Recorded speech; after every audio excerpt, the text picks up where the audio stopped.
Benih Rahasia Sang Pewaris episode 30.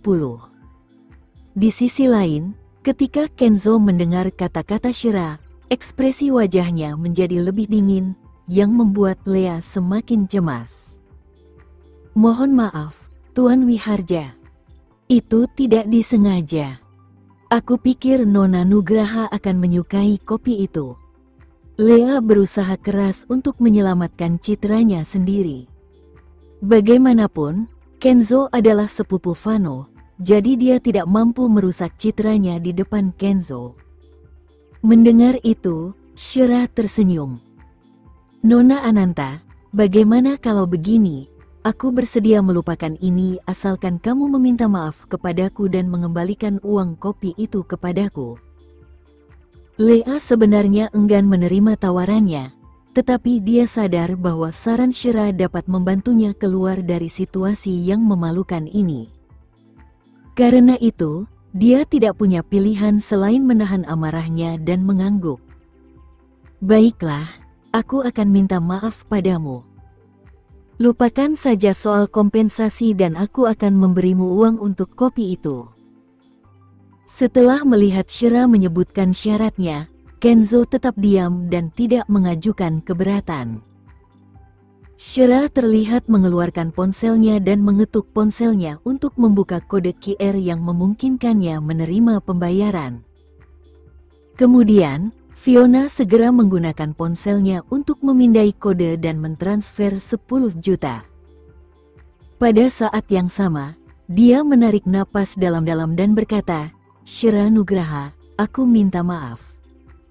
Mohon maaf atas ketidaksopananku." Shira mengambil ponselnya dan mengonfirmasi bahwa dia telah menerima uang itu sebelum menjawab tanpa mengangkat kepalanya. "Baiklah, aku memaafkanmu." Ketika lelaki itu melihat wanita itu dengan bersemangat memeriksa transfer dengan kepala tertunduk, tatapan dingin di matanya tergantikan oleh senyum penuh kasih sayang. Pandangan wanita itu pada dasarnya terpaku pada uang itu. "Tuan Wiharja, aku minta maaf telah menyita waktumu yang berharga. Aku ada urusan lain yang harus ku selesaikan. Aku pamit dulu." Lea menarik sahabat wanitanya ke sampingnya. Mereka segera membuka pintu dan meninggalkan ruangan itu karena takut menyinggung perasaan pria itu jika mereka tinggal sedetik lagi. Shira mengambil teleponnya dan menatap pria itu dengan penuh rasa terima kasih. "Presiden Wiharja, terima kasih telah membelaku. Tambahkan hidangan lain malam ini." Dia mengangkat alisnya ke arahnya, memberi isyarat padanya bahwa dia lebih suka dia menunjukkan rasa terima kasihnya melalui tindakan. Dia menahan tawanya dan berkata sambil berdiri di pintu, "Tentu. Bagaimana kalau 2 hidangan tambahan? Apakah itu cukup, Presiden Wiharja?" Kata-kata Shira berakhir dengan nada panjang, tetapi dia sama sekali tidak tahu bahwa itu sebenarnya terdengar sangat menggoda ketika dia memanggil namanya seperti itu. Itu menyerupai bulu yang dengan lembut mengusap hatinya. Jantung Kenzo berdebar kencang, lalu dia menjawab dengan alis terangkat, "Jangan lupa masak lebih banyak nasi." "Tentu saja." Shira, yang malu membicarakan topik ini di kantor, segera membuka pintu dan pergi. Meskipun dia kesal hari itu, seluruh kejadian berakhir dengan cara yang meredakan amarahnya. Saat itu, Lea, yang telah kembali ke mobilnya, begitu marah hingga membanting setir mobil sementara sahabat wanitanya yang duduk di sebelahnya tampak tidak senang. "Aku ingin tahu apa yang Shira lakukan sehingga memungkinkannya membuat Kenzo membelanya. Aku pasti akan menemukan kesempatan untuk membalas dendam padanya atas penghinaan yang telah kuterima hari ini." Lea begitu marah hingga dia hampir pingsan. Vina menangani masalah yang melibatkan Lea dengan sangat baik sehingga tidak ada seorang pun di kantor yang tahu bahwa Kenzo lah yang sebenarnya berinisiatif untuk meluruskan keadaan bagi Shira. Jika tidak, Shira akan membuat semua orang terbakar cemburu. Padahal, Shira yang memang orangnya santai, tidak terganggu dengan kejadian itu karena uangnya sudah kembali. Ia sudah belajar bahwa ia tidak boleh membiarkan hal-hal yang tidak ada hubungannya dengan dirinya menyita waktunya. Pukul 3 sore, setelah berbincang sebentar dengan Vina, Shira membuka pintu kantornya. Tanpa diduga, ia mendapati Vano duduk di kursinya. Ketika melihat dia telah kembali, Vano berputar di kursi dan menyeringai lebar padanya, memperlihatkan giginya yang putih berkilau. "Kenapa kamu di sini? Apa kamu sudah selesai dengan pekerjaan renovasi?" tanya Shira sambil berjalan masuk ke ruangan. "Aku di sini untuk melihat-lihat dan mengunjungimu serta untuk makan malam bersama kamu dan Leon malam ini." "Hah? Malam ini?" Jantungnya berdebar kencang saat dia harus memasak makan malam untuk Kenzo malam itu. "Aku haus," kata Vano, lalu mengulurkan tangannya untuk mengambil gelas berisi air di meja Shira. Mata Shira membelalak. Dengan kecepatan secepat kilat, ia menyambar gelas itu. "Kamu tidak boleh minum dari gelasku. Jangan pelit. Minum seteguk pun tidak ada salahnya." Vano menggigit bibirnya, tampak seolah-olah dia terluka oleh reaksinya. Sambil memegang gelasnya sendiri di tangannya, Shira membuat panggilan internal dan meminta Vina untuk mengirimkan segelas air lagi. Sesaat tiba-tiba terlintas di benak Shira. Ia tidak banyak bereaksi ketika Kenzo menggunakan gelasnya di rumah selama ini. Jadi mengapa ia bereaksi seperti ini sekarang? Mengapa ia menunjukkan reaksi yang begitu besar ketika yang dilakukan Vano hanyalah mencoba minum dari gelasnya? "Apakah kamu benar-benar ingin makan bersama kami malam ini?" Shira bertanya tanpa sadar sambil menyeruput air di gelasnya. Vano menyesap airnya dengan elegan dan menjawab, "Aku harus mentraktir kalian makan malam yang lezat." "Baiklah. Aku punya pekerjaan yang harus diselesaikan. Tolong tunggu aku sampai aku pulang kerja." Vano mengembalikan kursinya kepadanya, lalu tiba-tiba berdiri ketika dia memikirkan sesuatu. "Aku akan pergi mencari Kenzo. Sampai jumpa nanti." "Baiklah," jawab Shira sambil mengangguk dengan dagu di sangga tangannya. Namun, saat Vano sudah di pintu, dia tiba-tiba menoleh ke arah wanita di balik meja. "Shira, apakah kamu dekat dengan Kenzo?" Dia spontan menjawab, "Tidak dekat. Kita sama sekali tidak dekat." Vano tersenyum sebelum mendorong pintu terbuka dan meninggalkan ruangan. Shira menghela napas lega sambil menghibur dirinya sendiri. "Mengapa aku merasa seperti menjalin hubungan rahasia dengan Kenzo? Mengapa aku harus terus berbohong? Kalau dipikir-pikir, tidak ada apa-apa antara aku dan Kenzo, jadi itu tidak dianggap kebohongan." Dia mengambil ponselnya dan mengirim pesan kepada pria itu. "Aku akan makan malam dengan Vano dan Leon malam ini, jadi aku tidak akan memasak makan malam." Setelah mengirim pesan itu, dia menghela napas lega karena bisa beristirahat semalam. Pada saat ini, Vina mengetuk pintunya dan memasuki kantornya diikuti oleh seorang wanita muda di belakangnya. "Shira, kamu punya pelanggan." Meskipun Shira memiliki pengalaman traumatis dengan klien yang meminta produk yang disesuaikan, dia segera berdiri dengan sopan untuk menyambutnya. "Halo, Nona Nugraha, aku punya teman yang tertarik dengan desainmu. Dia ingin membuat kalung khusus untuk pacarnya." "Tidak masalah. Silakan duduk. Kenapa temanmu tidak ikut denganmu?" "Dia sedang di luar negeri. Dia tidak punya waktu untuk kembali, jadi dia memintaku untuk bertemu denganmu untuk membicarakan desainnya." Vina dan Shira bertukar pandang sebelum dia mengisyaratkan. Pelanggan wanita yang meminta perhiasan yang dibuat khusus itu mengatakan bahwa dia melihat majalah yang menampilkan desainmu saat dia berada di luar negeri. Dia benar-benar mengagumi gaya desainmu. Ya, temanku melihat majalah tentangmu ketika dia berada di luar negeri dan dia mulai menyukaimu. Wanita itu tersenyum. Penjelasan itu menepis keraguan Shira. Ia memang pernah muncul di majalah-majalah yang memuat beberapa bagian tentang pemikirannya dalam desain perhiasan. Temanku bilang dia ingin membuat kalung yang serasi. Kalung yang akan dia berikan kepada pacarnya akan berbentuk seperti gembok, sedangkan kalung yang akan dia kenakan akan berbentuk seperti kunci. Nona Shira, kamu bebas mendesainnya sesuai keinginan. Tetapi dia berharap dapat melihat hasil akhirnya pada akhir bulan ini. Shira Nugraha berkedip perlahan dan menatap Vina, yang dengan cermat memeriksa kalender sebelum memberikan jawabannya.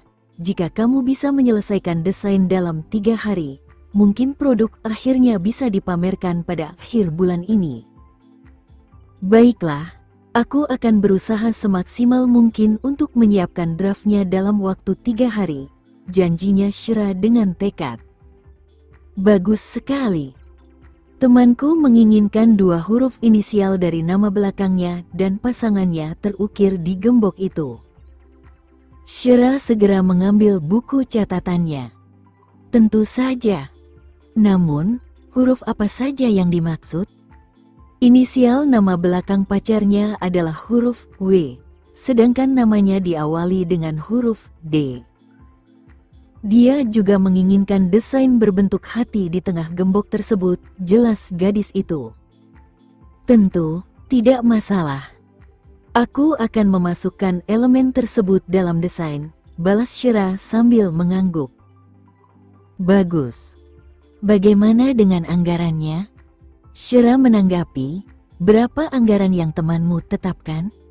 Sekitar 10 miliar, jawabnya. Shira dan Vina saling berpandangan. Sepertinya teman wanita ini memiliki kemampuan finansial yang kuat. Anggarannya cukup besar. Baiklah. Percayakan pada Shira Nugraha. Dia pasti akan memberikan desain terbaik. Selain itu, bahan yang kami gunakan dan keahlian tim kami adalah yang terbaik di industri ini, kata Vina meyakinkan. Baiklah, aku akan membayar uang muka sebesar 4 miliar atas nama temanku, dan sisanya akan dibayarkan setelah produk akhirnya siap, sahut gadis itu. Setelah itu, Vina menuntun wanita tersebut keluar dari kantor sementara Shira tiba-tiba merasa sangat bersemangat. Ia tidak pernah menyangka akan mendapatkan pesanan yang begitu menguntungkan, memungkinkan dirinya memperoleh komisi sebesar 3% serta bonus akhir tahun. Bagi Shira, ini adalah keberuntungan kecil yang sangat berarti. Saat hendak menggunakan ponselnya untuk melakukan perhitungan, sebuah pesan masuk di layarnya. Itu adalah pesan dari Kenzo. Aku akan menanganinya. Jantung Shira berdebar kencang saat membaca pesannya. Apa maksudnya? Sekitar 10 menit setelah Vina mengantar klien wanita itu keluar, Rianita mengetuk pintu Shira dan berkata, Shira, tolong usahakan sebaik mungkin untuk menyelesaikan rancangan desain dalam waktu 3 hari, bahkan jika kamu harus bekerja lembur. Kamu tidak boleh mengecewakan klien. Tentu. Aku akan bekerja lembur untuk menyelesaikan draftnya, janjinya Shira. Elemen desain yang diminta adalah keahliannya, jadi pekerjaan ini tidak akan terlalu merepotkan baginya. Rianita percaya pada kualitas kerja Shira, sehingga ia pergi setelah berdiskusi sebentar. Saat Shira tengah menatap sketsa, mencari inspirasi, Vano masuk ke kantornya. Ia menatap Shira dengan penuh permintaan maaf dan bergumam, Shira, aku akan mentraktirmu dan Leon makan di lain hari. Malam ini aku ada urusan lain. Shira, yang tidak terkejut mendengar itu, mengerutkan bibirnya dan tersenyum. Jangan khawatir. Kita selalu bisa melakukannya saat kamu punya waktu. Aku baru saja mendapat informasi bahwa sebuah perusahaan luar negeri akan mengadakan acara team building di hotel kami. Jadi aku harus segera kembali untuk menghadiri rapat. Jelas Vano dengan nada frustrasi yang membuatnya kesal. Lanjutkan usahamu. Kamu baru saja mengambil alih perusahaan. Kamu tidak boleh mengecewakan ayahmu, jawab Shira dengan tenang. Vano pun merasa tak berdaya.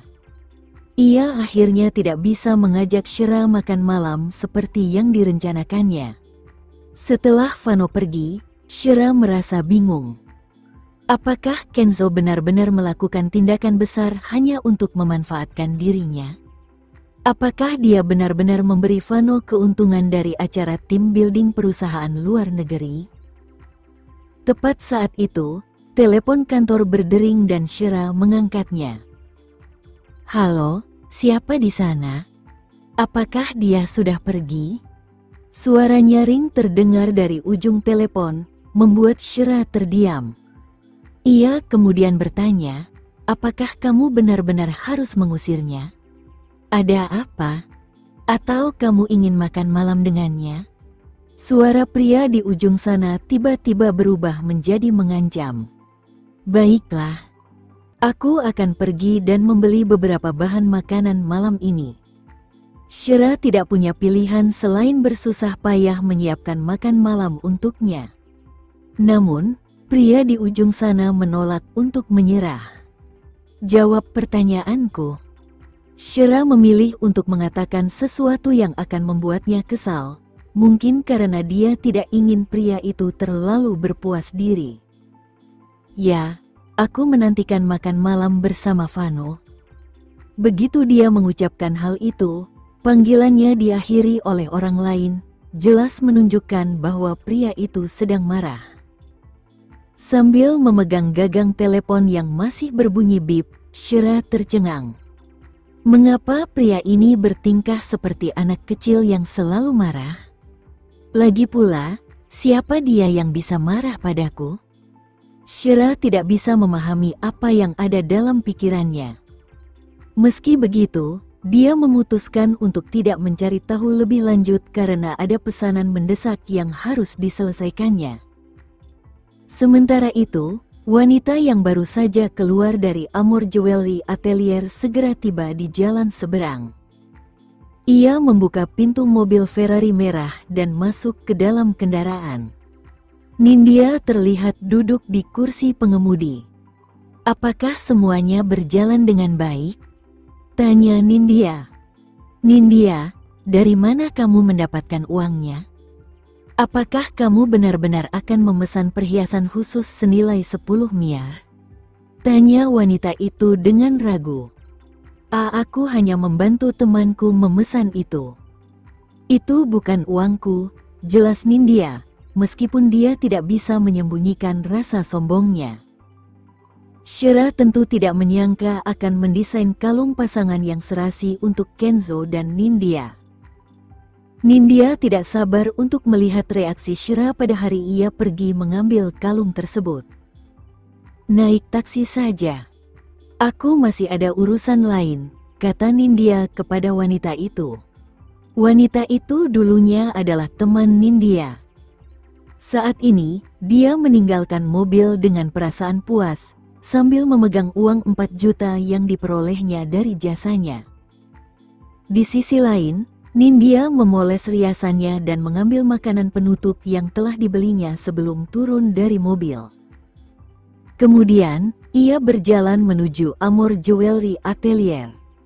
Dalam perjalanan ke sana, ia meraih ponselnya dan menelepon Marsha. Marsha, minta Shira pergi ke kantor Kenzo dalam 5 menit. Minta saja dia pergi tanpa memberitahu tujuannya. Tentu saja, Nona de Agres. Marsha langsung setuju. Saat Nindya berjalan melewati meja resepsionis, keempat resepsionis langsung menatapnya dengan hormat. "Selamat datang, Nona de Agreste." Sebagai tanggapan, Nindya memperlihatkan senyum elegan namun arogan sebelum menaiki lift dan langsung menuju kantor presiden di lantai 8. Sementara itu di kantor presiden, Kenzo sedang menyelesaikan pekerjaannya agar bisa pulang lebih awal untuk berbelanja kebutuhan sehari-hari bersama Shira. Pada saat itu, Firdaus mengetuk pintu dari luar dan melaporkan, "Presiden Wiharja, Nona de Agreste ada di sini." Alis Kenzo berkerut saat mendengar itu. "Biarkan dia masuk." Setelah itu, Nindya masuk sambil memamerkan senyum menawannya dan dengan manis berkata, "Kenzo, aku membawakanmu minuman." Sebenarnya, dia sengaja datang saat itu karena berencana mengajak Kenzo makan malam. "Tolong jangan beri aku semua ini lagi. Aku tidak suka makanan penutup," gumam Kenzo sambil menyandarkan punggungnya di kursi. Kemeja putih yang dikenakannya membuatnya tampak seperti pria yang hidup selibat, dan ia terlihat lesu namun tetap menawan. Jantung Nindya mulai berdebar kencang. Tidak ada wanita yang bisa menolak pria yang begitu mempesona dan elegan. Ia pun melangkah mendekati Kenzo selangkah demi selangkah. "Shira akan segera tiba," pikir Nindya dalam hati, sambil terus menghitung waktu. Saat ini, Shira, yang telah diberitahu oleh Marsha untuk pergi ke kantor Kenzo, tidak curiga apapun dan sedang menuju ke atas. Ia hanya bertanya-tanya dalam hati mengapa pria itu ingin menemuinya. Mungkinkah dia akan menggunakan pekerjaan sebagai alasan untuk memarahinya? Pikirnya. Sementara itu, Nindya, yang telah tiba di samping Kenzo, tiba-tiba memegang dahinya dan mendesis. "Ada apa?" Kenzo bangkit dan memeriksanya. Tepat saat itu, Nindya tampak mendengar suara ketukan sepatu hak tinggi seorang wanita di lantai, dan ditambah dengan fakta bahwa saat itu hampir tiba, ia berpura-pura meringis kesakitan. Detik berikutnya, dia jatuh ke pelukan Kenzo. Kenzo menopangnya dengan lengannya yang panjang, sehingga Nindya mengambil kesempatan untuk melingkarkan lengannya di pinggangnya. "Kenzo, aku merasa sangat pusing. Biar aku bantu kamu ke sofa supaya kamu bisa istirahat," kata Kenzo sambil berusaha menjaga jarak, tetapi Nindya mengeratkan pelukannya dan menolak melepaskannya. Kemudian, Kenzo mengangkat kepalanya dengan mata tertutup dan bergumam, "Kenzo, apakah ada sesuatu di mataku? Sakit sekali." Mendengar itu, Kenzo menyipitkan matanya dan mencondongkan tubuh untuk melihat. Pada saat itu, pintu kantor presiden terbuka lebar. Shira tidak mengetuk pintu sebelum membukanya, karena ia mengira Kenzo akan menunggu untuk berbicara dengannya.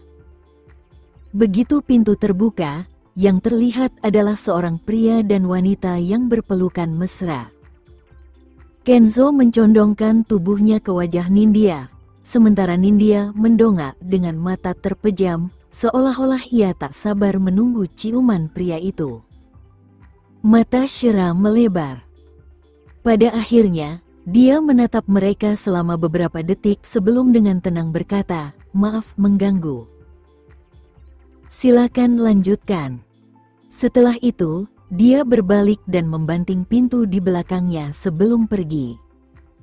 Semua itu terjadi dalam hitungan detik, dan begitu cepat sehingga Kenzo tidak sempat kembali sadar. Ketika akhirnya ia memahami situasinya, ia segera melepaskan cengkeramannya di bahu Nindya.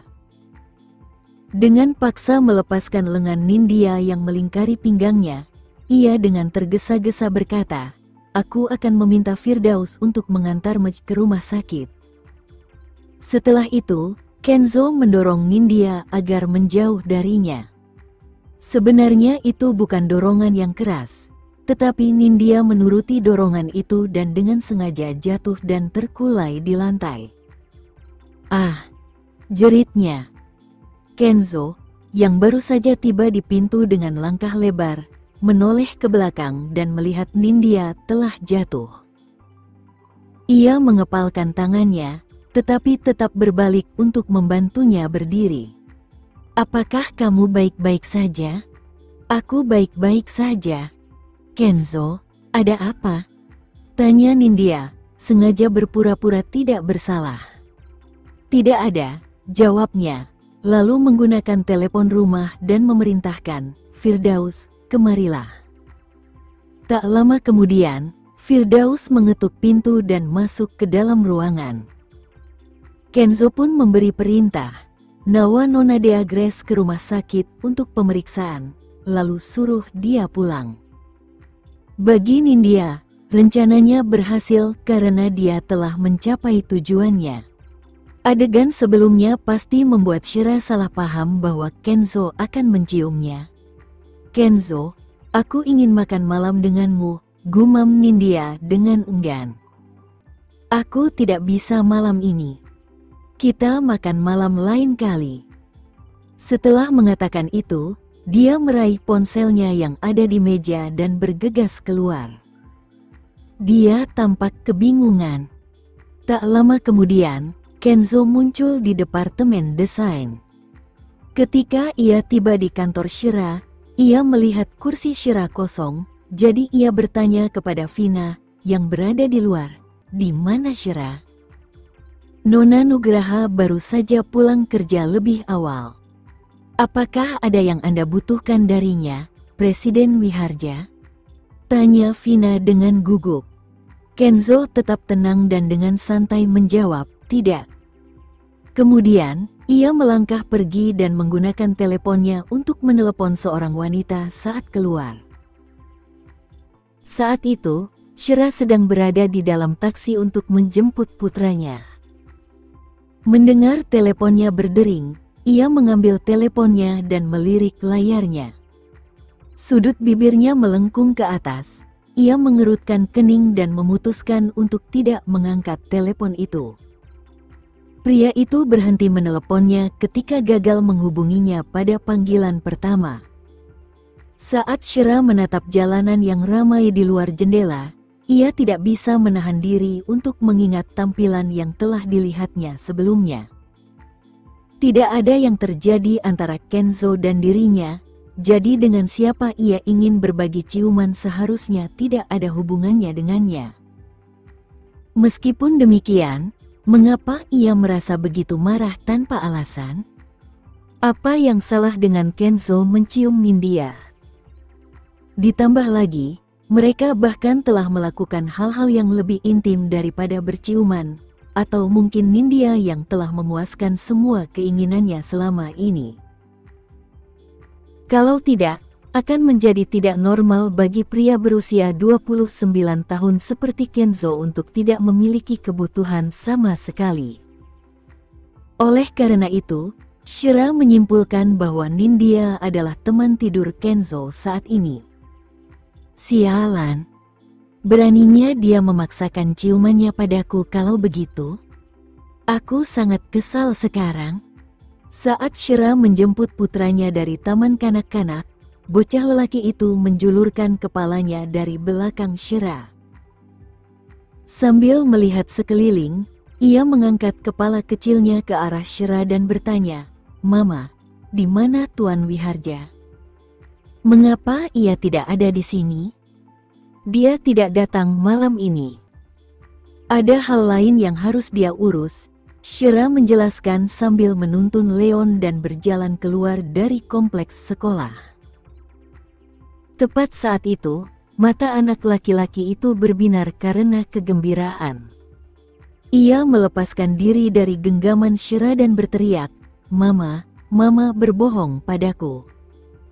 Tuan Wiharja ada di sini." Setelah mengatakan itu, ia berlari ke suatu arah.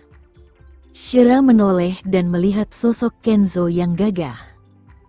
Dari jarak belasan meter, Shira bisa merasakan tatapan tajam dari mata Kenzo yang gelap gulita.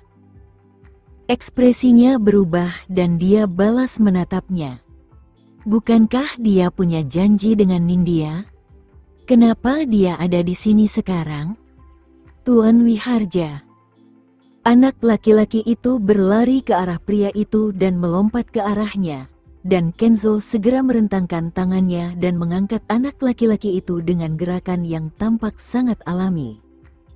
Tuan Wiharja, Mama bilang kamu sangat sibuk jadi kamu tidak bisa datang, kata Leon sambil memiringkan kepalanya ke satu sisi. Aku akan tetap datang menjemputmu dari sekolah, sesibuk apapun aku.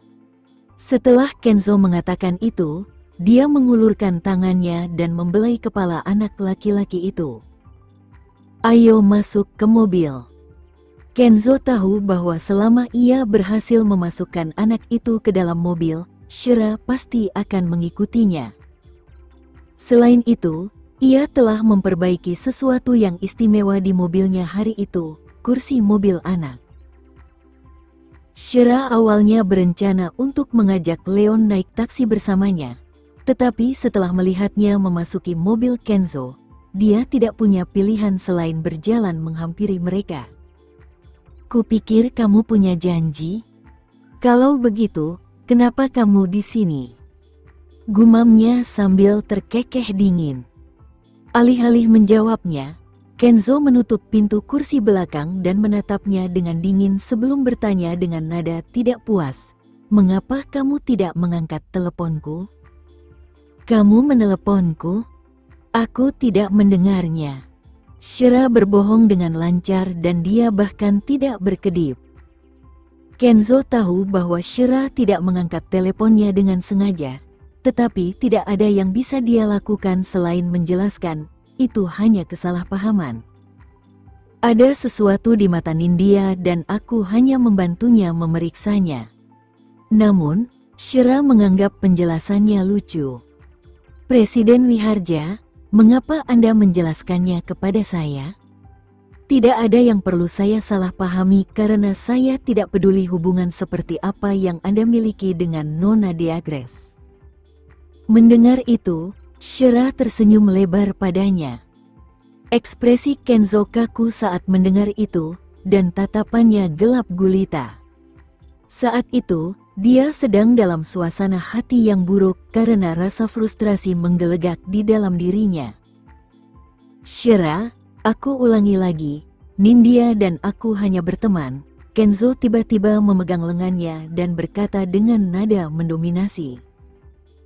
Presiden Wiharja, mengapa Anda menjelaskannya dengan begitu jelas kepada saya?